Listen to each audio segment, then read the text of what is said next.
So QE does help. It helps by making the currency weaker, making exporters more competitive.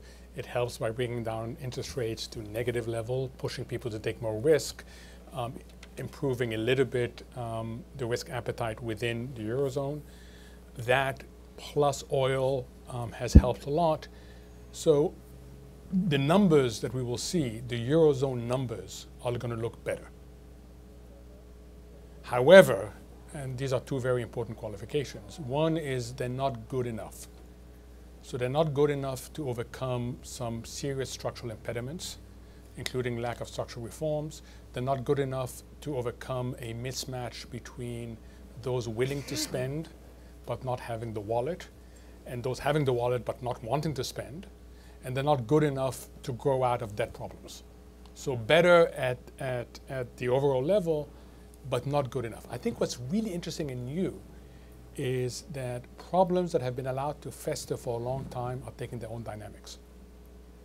So I no longer worry about Brexit. I don't think that anybody wants to go down in history as having made the decision for Greece to exit the Eurozone. The Greeks don't want to make that decision, and I don't think anybody else wants to make that decision.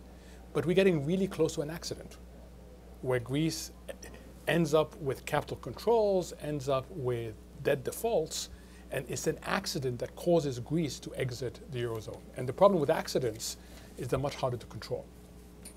The geopolitics, I think Ukraine is a serious issue for Europe, and we are nowhere near resolving the geopolitics there. And then finally, the national politics. The growth of the non-traditional parties is across the Eurozone, it's across Europe.